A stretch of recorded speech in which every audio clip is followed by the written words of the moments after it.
All right, now joining us on the guest line, friend of the show, former UFC lightweight champion of the world, future UFC Hall of Famer, Frankie Edgar is with us. Frankie, thanks for the time today, man. What's going on?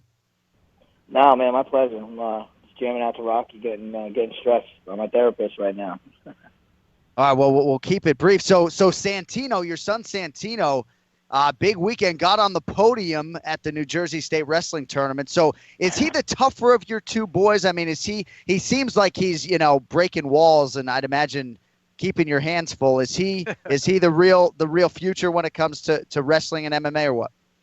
Yeah, as of right now, he's definitely the fire plug in the family. So, he had a good tournament. It's a good way to open up, man. It's the first year they did like a top program, so a little 6-year-old scrap, and it was cool to see. Huh. Jersey does it pretty big, man. They do it at the Sun National Arena in Trenton. 12 mats out on the gym floor. It's a Oh, pretty good wow. fight. All right, good stuff. Well, we've all been anxiously, of course, awaiting your next fight. No surprise, it's a big one.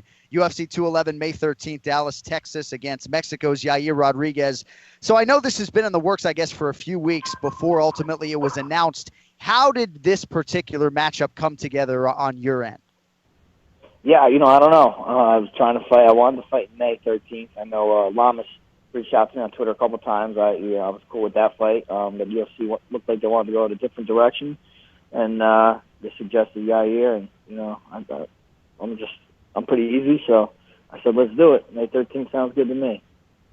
Is it fair to say that there's more upside for you in a fight against Yair Rodriguez than maybe against Ricardo Lamas, given that Yair is sort of all the rage right now in a lot of respects, given what he could accomplish in the UFC? Is this a bigger matchup for you or not necessarily? I don't know if it's any indicator on the buzz I'm getting. I mean, I'm definitely getting a lot of buzz. This fight seems like a pretty big fight. People are interested in seeing Yair and, testing him against someone like myself. So, yeah, I mean, the crowd, the buzz has been great, with the media and my social network. So maybe it is the bigger fight. To me, it doesn't really matter. I still got to show up on May 13th, get the job done.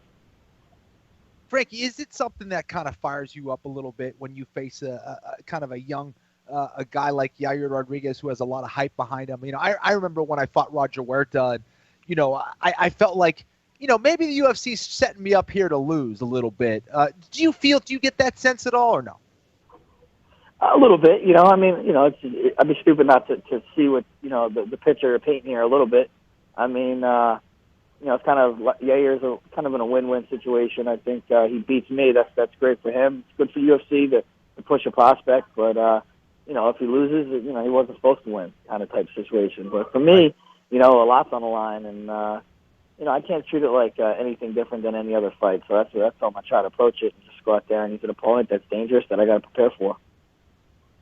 Frankie, I want to talk to you about your buddy Edson Barbosa's performance this weekend. First of all, he looked amazing, man. I know you train with him daily. Do you feel like this is a guy who can be the champion at 155 pounds? Because, I feel like maybe some of his hiccups through his career, perhaps it was mental. Maybe maybe he folded a little bit against Ferguson, or maybe got caught up in the moment. Do you think that's the case? And what did you think of his performance on Saturday night?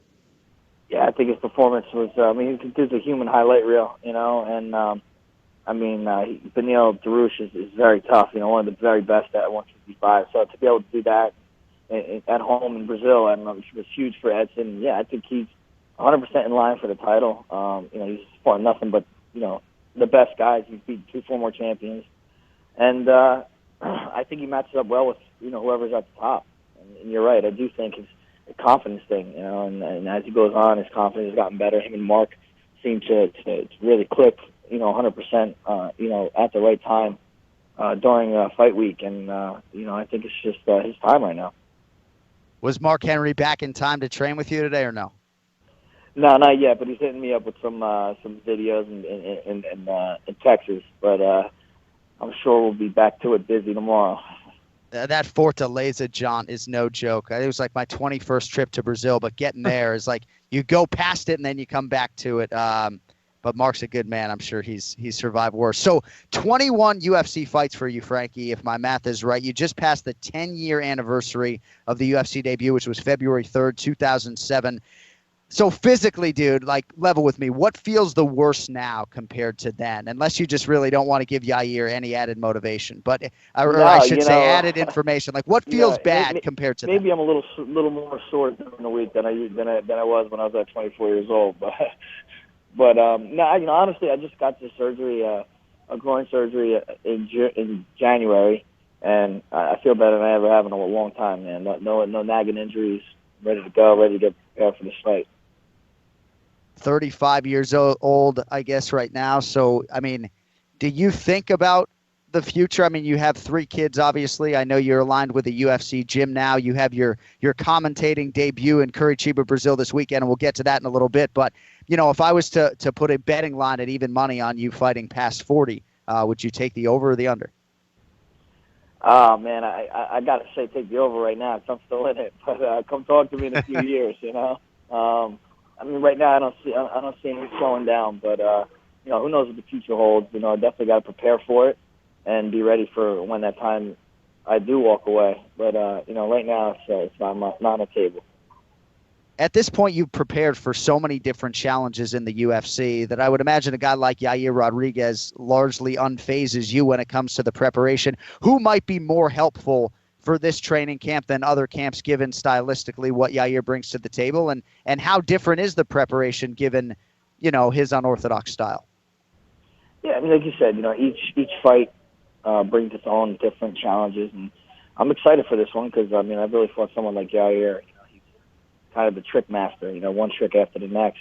Mark is obviously on all over it already, watching film. Anderson Franco, who's mine, Edson and Marlon's Muay Thai coach, he's going to have a big part in this camp as well too. So we'll be ready to go.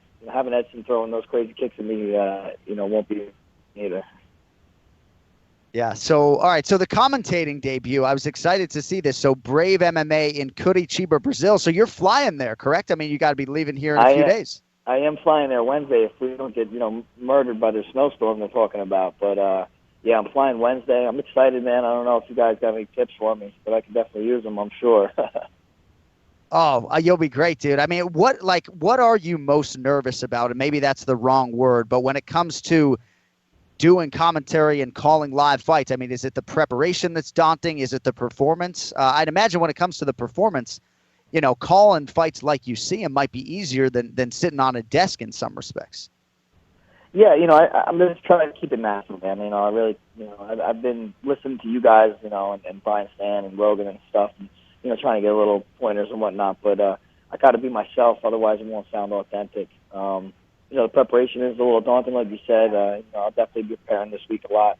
I just think the whole fact of the 14 or 12 to 14 fights here, that's a lot of talking ahead. I think that's what's so scaring me a little bit.